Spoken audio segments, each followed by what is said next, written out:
Hello' guys, আশা কৰোঁ আপোনাৰ সকলোৱে ভালে আছে। আজি আমাৰ মাজলৈ আকৌ এখন গাড়ী সোমালে নতুনকৈ ষ্টকত, যিখন হৈ গ'ল টাটা টিগৰ 2022 চনৰ টপ মডেল XZ প্লাছ। গাড়ীখনৰ কণ্ডিশ্যন খুবেই ধুনীয়া হৈ আছে আৰু একেবাৰে নতুন গাড়ী, টপ মডেল। আপোনালোকে জানেই টিগৰ বহুত ডিমাণ্ডেবল গাড়ী হয়, গতিকে গাড়ীখন এবাৰ আপোনালোকক দেখাওঁ। এইখনে হ'ল এখন টিগৰ 2022 চনৰ চক। খুব ধুনীয়া হৈ আছে গাড়ীখন। টায়াৰ কণ্ডিশ্যনৰ পৰা আদি কৰি পেলাই ইণ্টেৰিয়ৰলৈকে বহুত ধুনীয়া হৈ আছে গাড়ীখন।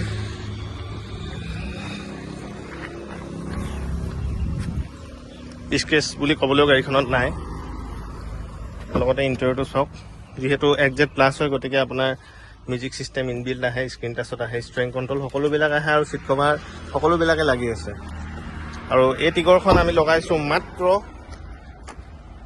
4,95,000, য'ত অলপমান কম বেছি হৈ যাব। আৰু মিনিমাম ডাউন পে'মেণ্ট হিচাপে এই টিগৰখনত প্ৰায় 60,000 to 70,000 দিলে মই আপোনালোকক উলিয়াই দিম। 5 yearsৰ কাৰণে লোন হৈ যাব। গতিকে পলম নকৰিব, আহক সোনকালে